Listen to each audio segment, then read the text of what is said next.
Great. Well, hi, Hillary. Thank you so much again for doing this. I wanted to start by just asking you a little bit about your background. Like, where are you from? Where did you grow up?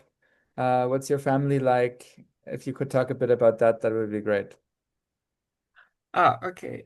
Thank you, and it's a pleasure to be here and talk a little bit and share my experience and everything. All right.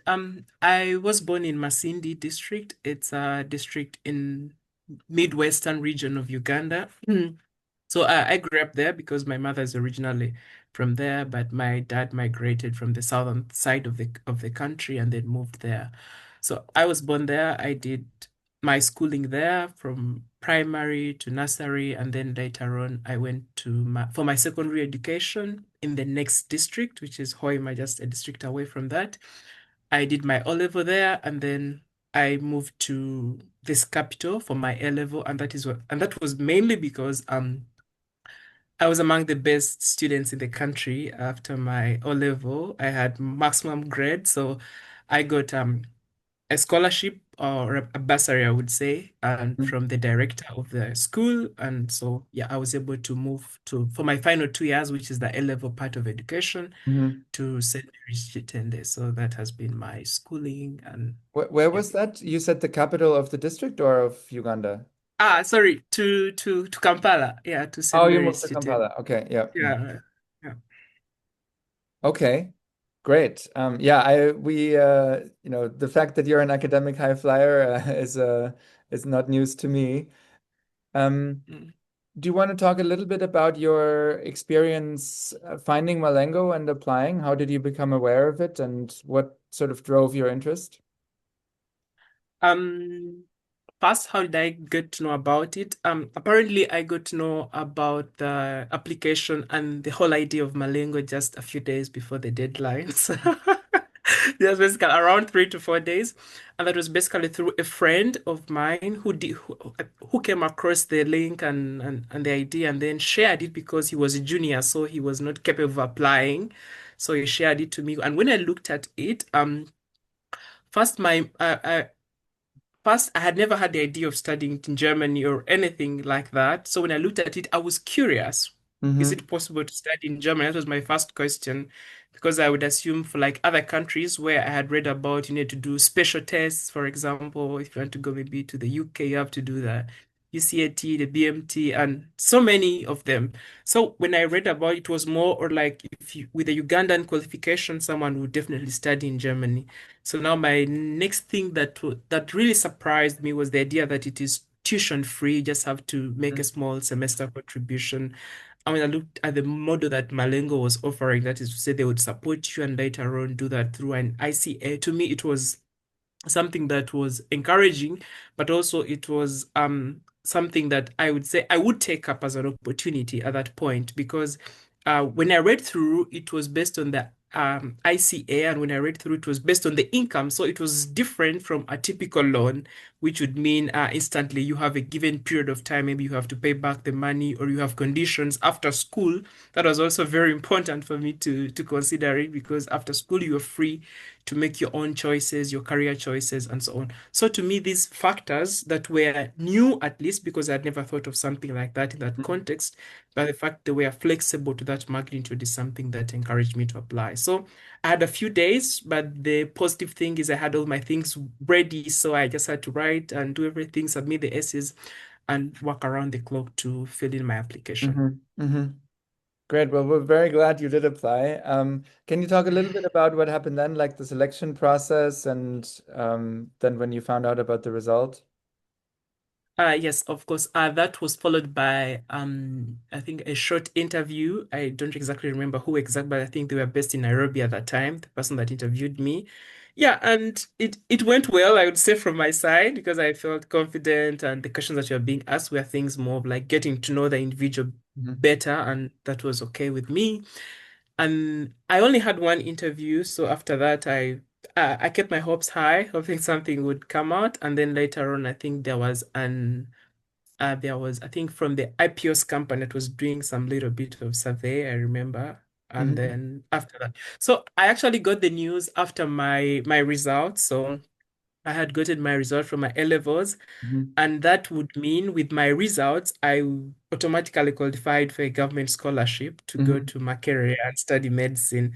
So the Malengo news came in, I would say, after the results. And so it was then more of a tough decision to take it. I was excited that I had applied and had been accepted, but Hmm. then the idea of weighing in these two options, because I've always dreamed to be a doctor, that was not a question to discuss.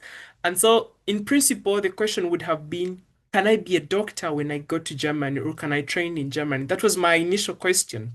And so, to make that decision, it was actually to ask myself where or which environment would give me the best opportunity to be able to maximize my potential. And on a fair scale, the Germany would be a better environment, and that's why I chose Malengo. But Hmm. I would say, looking at the environment around me, my teachers, my benefactors, my parents, to them, going to the university and studying medicine in Uganda was more of like something obvious, that's something you Hmm. already have at hand, as compared to trying to navigate something that was pretty unclear, the bit of adaptation, and so on. So it's at that point that I began to exactly look out what it would take to be able to study medicine in Germany, and then Hmm.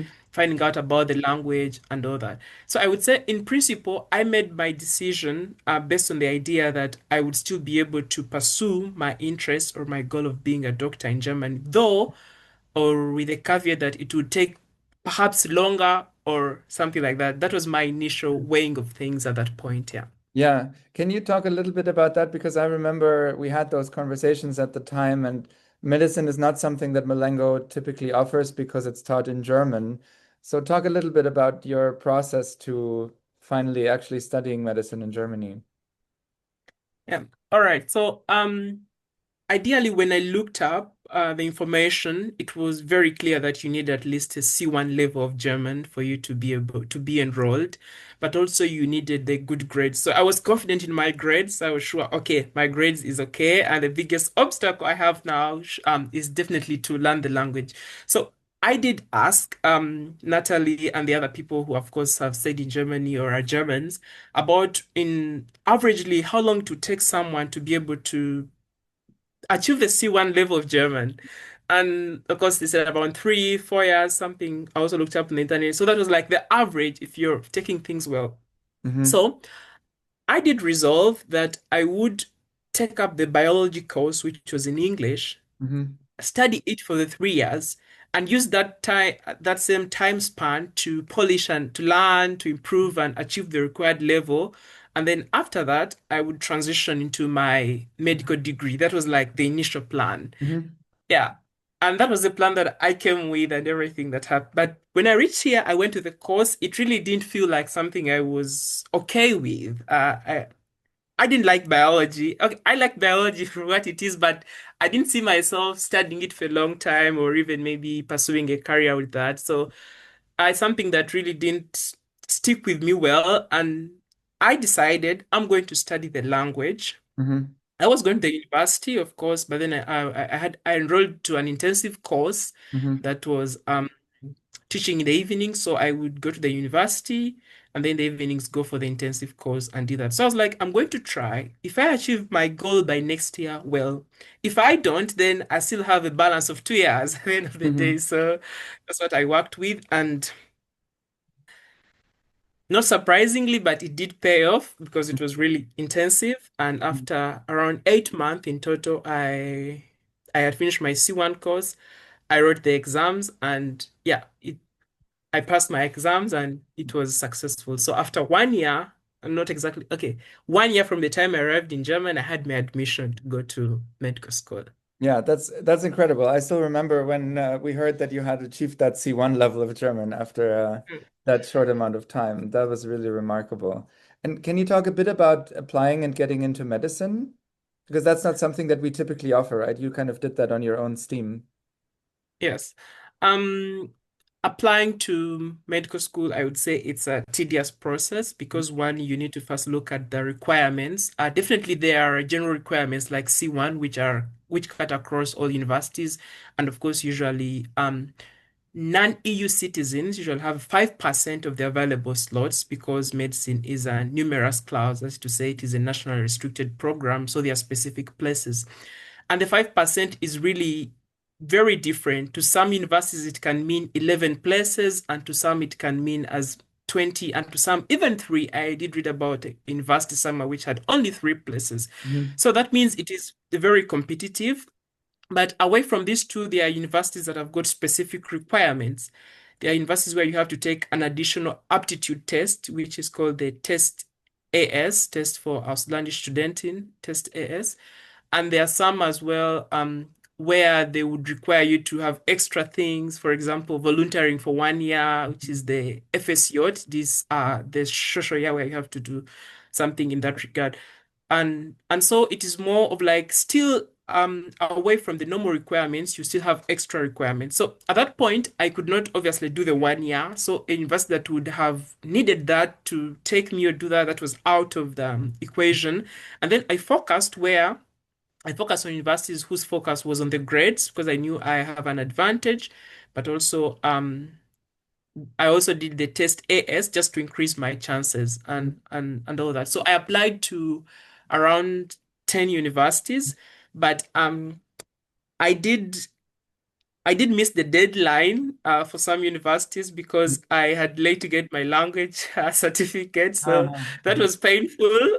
Yeah. So by the time I got my certificates to finish, I had only four options left, and I was glad Bonn was still one of them. So Mhm. yeah, and so I had four options, and I did apply to all the four, and I got accepted to all the four universities that I Amazing. applied to. What were the Yeah. others? I know you're now studying in Bonn, but where else did Yes. you apply? I got accepted to Marburg, Hmm. University of Marburg. I got accepted to Rostock, and I got accepted to Nuremberg. Oh, Yeah. wow. Okay, great. You had a large selection. What made you choose Bonn in the end? Um, in the end, I had lived in Bonn for 1 year, which Hmm. means I was acquainted with the city. I was acquainted with everything. But also, to Bonn is in a good location. I Hmm. would say it's a convenient city and you can always travel far and away. But also looking at the what the university has got to offer in terms of the rankings, in terms of the faculty, in terms of all this, I found Bonn to be a better choice as compared to all the other Hmm. options that I had at hand. Yeah. Yeah. Of course, if I hadn't delayed, I was considering Heidelberg or Charité, so these are part of it. But because I was off the deadline, so I had to look at the best choices that I had at that time. Yeah. But still, that's incredible. Learning German to that very high level and then getting into medical school, that's really remarkable. Can you talk a little bit about how it's going? How far along are you now and how are you enjoying it? I would say the first semester or the first weeks of the semester were a little different Mhm. because, you have studied the language, you have done all this, but everything has been away from, I would say, a community or a social environment. You've been maybe going to school, meeting a few people. So when school started, of course, I could read, I could do everything, but that way of freely expressing yourself, like in a casual way, you'd say with friends, with all that was a little bit lacking at that Mhm. time. I wouldn't say lacking, but like the confidence to do that was not really the best. And yeah, but then with weeks of adaptation, of course, trying to improve yourself and all doing that, then by the time the semester ended, then I everything was already fine. And of course, it applies also to the lectures, especially if maybe a professor or someone has got a different dialect, then Mhm. okay, then yeah, this of course there are few things you don't catch up with the dialect, but if they're speaking normally or like Hochdeutsch, then Mhm. Mhm. it's much easier. But so I did all my exams that semester. I did very well, Mhm. excellent grades, and then second semester was also fine. And I'm currently now in my second year and third semester. And so far, Mhm. it has been well, Mhm. encouraging. And also, I also got in touch with a professor who was doing because I studied biology for 1 semester, so I Mhm. had an idea about certain things and methods. So when we had one of the professor who had a position, so when I reached out to him, I got accepted for the position, and I've been doing that since my first semester. So it's partly my I don't know how exactly that would be in English. It's like the student job, but more of Uh-huh. a Nebenjob is more like, yeah, with the maximum unlimited hours. But it's still something good because you do something related to your schooling, but also you're Right. building on extra skills which are related to your career. So I love it, and it's challenging, but there is room for growth as well. Yeah. That's great. So you're working as a research assistant for your professor, and that's why you're not subject to the 20-hour per week work restriction that normally applies, if I'm understanding correctly. Yes. Yeah, yeah. Yeah. Okay. How are you enjoying that research? Well, I think, of course, at the start, I spent most of the days learning, which was learning new methods, learning everything, and then supporting with the little I could. But then now, eventually, after catching up on specific methods, I have been given the small independent project, which Mhm. I am doing, and I love it because that helps me to improve my skills, to be Mhm. able to analyze things at an independent level, to plan, to think, to optimize protocols and that. So I love it there. I have good mentorship. I have good opportunities of learning every time. And yeah, Mhm. Great. And in your studies, is it still the preclinical phase, or are you exposed to patients at all? it is the preclinical phase until we have this semester and then one more. And then we have the first state exam, which will be next summer in July, August. And then we will go to the clinical phase. However, in these 2 years, you have to do a minimum of 3 months as a nursing assistant, the Aha. yeah, Hmm. Pflegefach assistant, and yeah, Hmm. something like that. So, and technically, the 3 month that you can really get is during the semester holiday. So, Aha. yeah. So you Have you? realize like the semester holiday, you have to go to the hospital. That should be time where maybe you would work a little more, do all this. So, yeah, Mhm. that's I would say that is the tight part of it when it comes to Yeah. balancing your free time and all Have you that. done that already, or is that coming up? Well, I wanted to do it earlier so I could have the coming holiday free because it would be the last holiday before the physicum. So I wanted to use that for my extensive revision and final Right. preparations. So I divided the 3 month into two. I did 1.5 month in the winter break, and then I did the last 1.5 in the summer break. I think that is when Okay. I wrote to you when I was going for the conference and then trying to juggle with Right, right. my supervisor. Yeah, that was exactly it. Yeah. I remember. And how was that? How was it working with patients? Well, with patients, it's a very new experience because Mm. considering for example in Uganda we don't have something like Pflegefachkraft or something like that at that level. And also looking at the German system, it is a whole new experience. There were lots of things to learn and all that, but eventually it's rewarding in itself because you get to understand the how the entire healthy system works, especially Mm. from the other side, because you're now as Yeah. an assistant nurse, and then you can view it at that level. And when later on you're a doctor, then you have perspectives from both ends, which Yeah. I think is very important because as a nurse, you are in direct contact with the patients for their direct needs, for their everything. And to me, that was something to really learn so much from. And yeah. Mm. Great.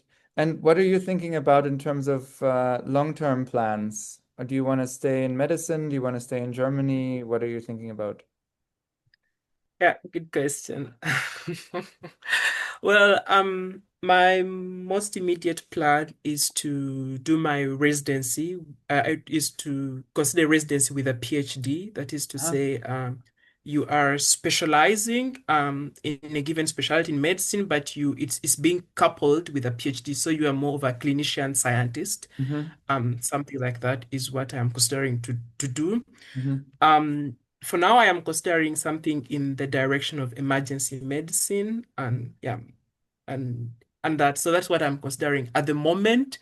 Where I am really open, because Hmm. at the end of the day, I'll be looking for a place that can offer me or has what I aspire to do, not the other way around. So yeah, Yeah. so but of course I will be looking around Germany, but I'm also considering ETH in Switzerland and other places beyond because they have a very good program, this clinician scientist program where I Uh-huh. can couple my specialization and the PhD. So that would be my immediate step. And then after Uh-huh. my specialization, then I will see and decide thereafter. Where you go work, yeah. So you said Switzerland. What are the other places you're thinking about? Germany, Switzerland? Yeah, Germany, Switzerland, and partly the US, but the process is a little bit more complicated, especially if you're going to residency without studying there. You might have to take a series of the USMLE, and then, Right. also the matching of residents in the US is a little bit, yeah, all that. So, and also Yep. considering the current administration. So it's a little, yeah. So I would perhaps consider remaining in Europe where I could Uh-huh. do this a little bit, yeah, without so much friction. Makes sense, makes sense. Yeah. We should talk when the time comes. Um, Great. I'd love to hear a little bit about your experience with Malengo. Like, how have you experienced the program so far, the support that you get, the interaction with the staff, the other scholars, and so on? All right. Past the interaction with the staff overall, to me that they have been very encouraging. Especially I would say a particular case was when I was considering the transition. It was really not easy, and I would say without support from Malengo, maybe the story would have been different. I would say I remember writing to you and then writing to Natalie at that time, yeah, to fix a few issues. So that support has been helpful. I usually reached out to the staff, for example, Natalie, who also reached out to other people who she perhaps knew, know something about the medicine and medical faculty, and perhaps would offer some advice, especially when it came to choices and also considering my options. So that has been very valuable, and also the mentorship aspect. Because we usually have a chance to choose the mentors. So I was very specific on choosing a mentor um,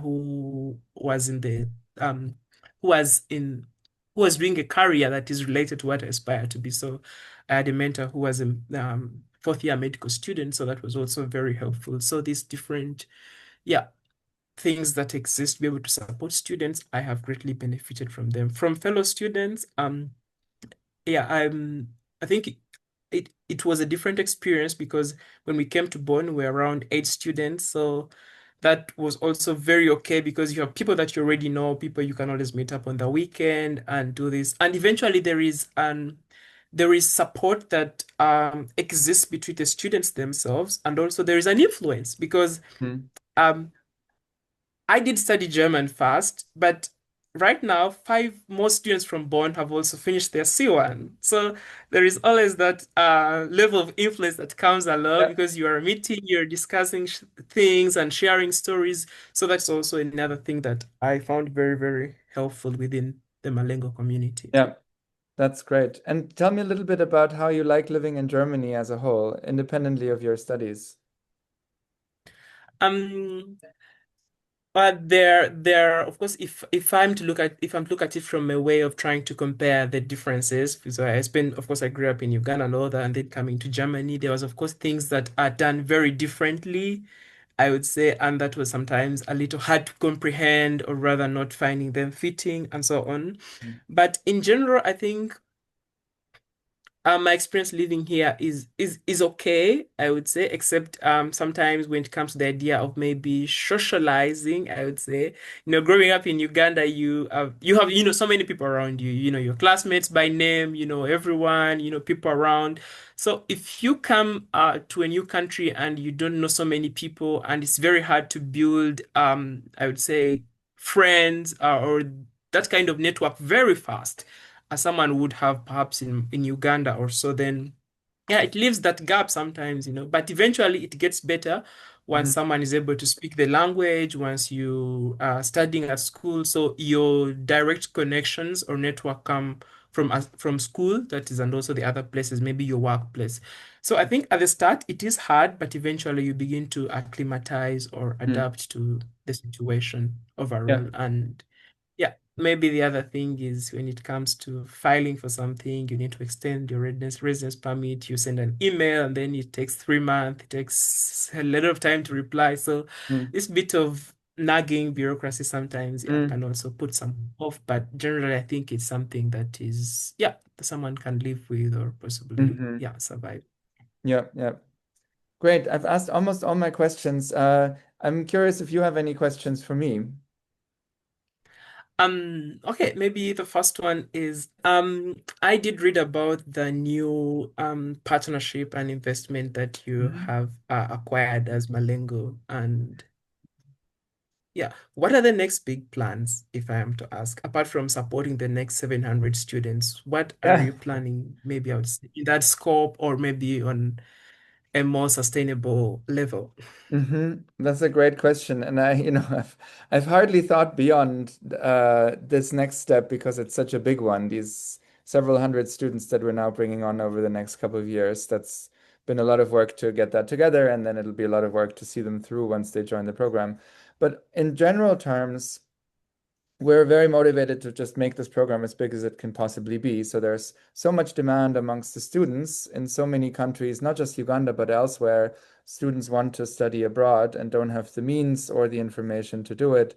And in many destination countries, there are spots available, there are opportunities. And so there's a huge market failure that that match isn't being made much more frequently.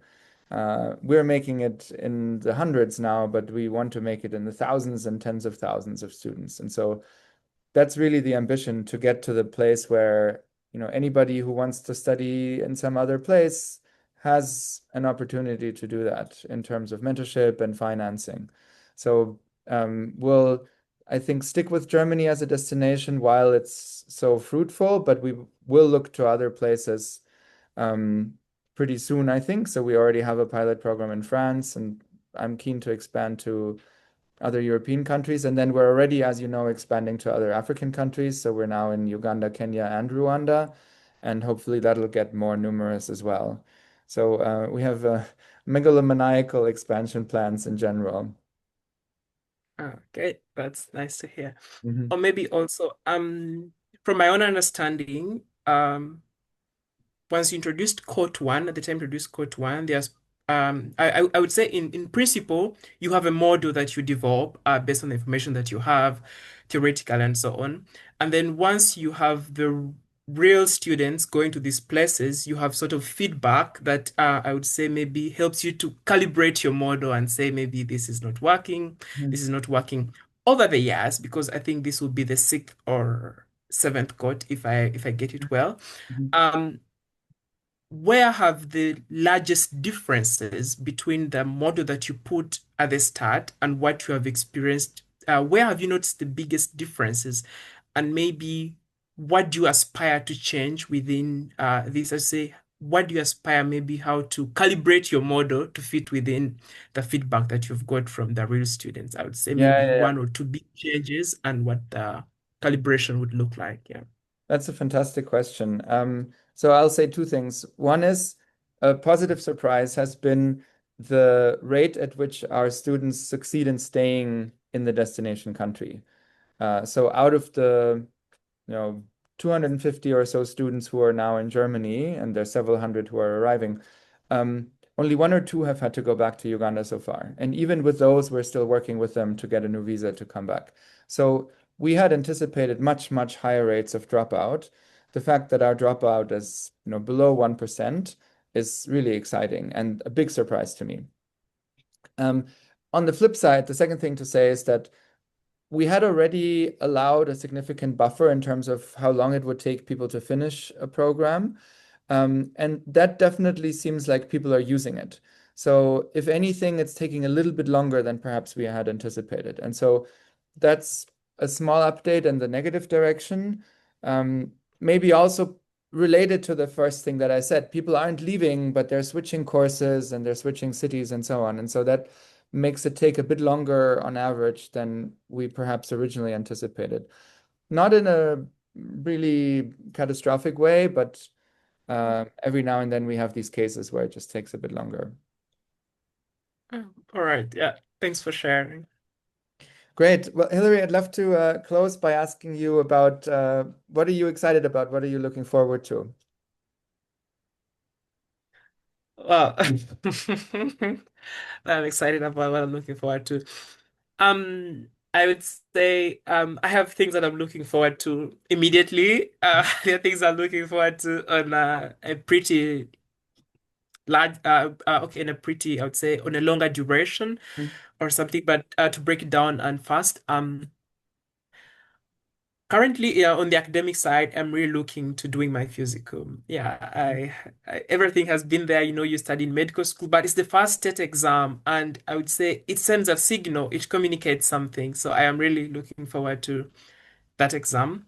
So that's after But 2 years on of the studying, right? yeah, after 2 years, it will be next summer. So Yeah. that will be my first state exam, and And I'm really looking forward to that. But on a more personal level, I have been working on a project that is basically targeted towards improving pre-hospital care, but with focus on low resource settings. mm, So what we're doing is we analyze that the biggest problem that exists in a pre-hospital emergency environment within low resource settings is basically a black box of information. That is to say, it is not clear what people do, how they do it.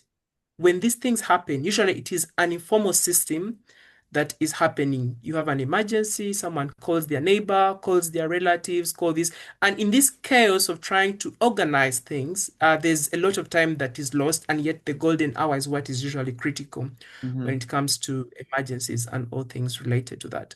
So I am attempting with a team of mine and all that, we are attempting to try we are developing a model by calibrating the information we have and then using it to be predictive in nature of what is likely to happen and how we can use the available limited resources to maximize utility. For example, if you have community community first responders, how best can they be trained and how best can you position them for them to be able to maximize the utility of what you have. If you have three ambulances in a district, is it possible for you to train other motor riders to have basic first aid information and try to close this gap? And how many do you need? How mhm, much effect can they create? How much response time can you reduce? So this has been like some of the questions that we have been mhm, trying to ask, and we have developed the theoretical framework of things. mhm, And right now, I am excited about our pilot that will be possibly starting maybe next year or the other year latest. And mhm, once we have a pilot results, then we can look at these ones, iterate, and then see if it is something that we can scale mhm, up from the feedback that we get from the real world stress environments, and then see how best we can expand within low resource environments. So this is something I have been working on at a personal level. It's the reason I went to the other conference I told you about. So mhm. it was not related to the lab, but yeah, this other aspect side of me. So it's something I am really excited about because it's a project that I can relate to. I grew up in these environments and the same constraints that we are trying to model and work with ones I've experienced at a personal level. But also, yeah, it's project that cuts through different dimensions. That is to say, the clinical part of it, but also the public health, but also the idea of computations, which is normal in applying the latest technologies in trying to model this, but also trying to keep it really grounded within the constraints that exist within these regions, like the networks, the future phones, and all that. So it is something that I am really looking forward to, Yeah. and yeah, I am curious about the pilot. This is in Uganda, Hillary? Or where are you? Yes, in Uganda, and our focus is in Karamoja because we have a theory of change that if we can test this in the worst possible scenarios. That is to say, in an environment where you have a mobile population that is nomadic pastoralist, but also at the same time they have a scarce population, and I would say they have the acute challenges to Mhm, accessing pre-hospital care. So we think if we can succeed within an environment, then we have a real stress tester, and then we're able to expand to areas that are fairly well. So that is what mhm. our theory of change looks like. Yes. And are you working with local hospitals and doctors, or how does the delivery? So it's basically trying to improve emergency care delivery, if I'm understanding correctly. Is it Yes. within Yes. the local system, or are you adding people from outside? How does it work? Well, for the pilot, we have two professors who are based at the Makerere University School of Public Health, who have also been working on related work, not exactly some, but they have experience in trying to work with communities and doing that. And then Through them, we also have a team. Actually, the biggest part of my team is based in Uganda. They are students, masters, medical school, and all Mm. that. So it's a combination of people who are basically local because one, they better understand the constraints of what they are dealing with, but also two, in principle, you cannot introduce a foreign solution to people. It should be a solution that is within, for example, if you're going to like community surveys, you're going to do all these aspects, they require that aspect of trust that can only be built usually when you have individuals who with whom they associate with, who speak the same dialect and all that. So it is basically yet currently rooted as a local project. And until we can have our results and analyze what we have, then it's only then we are thinking of now iterating and see where best we could improve. But for now, I prefer it is grounded as a local project. Yeah. Right, right, right. Makes sense.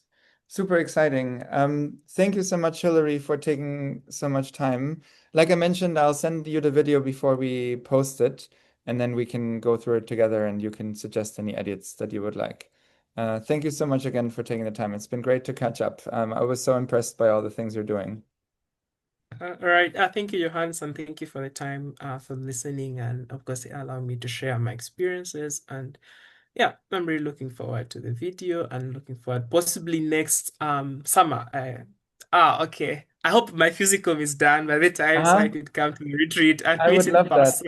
That would be great. Yeah, I have That's missed two times, but usually it was beyond my circumstances. But hopefully we can catch up in person someday. that And would be yeah, thank you great. so Yeah, it was good to see you the other month, and hopefully we can do that again soon. All All right, right. Yeah, Hillary. thank you. Thank you so Have a much. great Have a weekend. nice evening. Bye bye. Bye.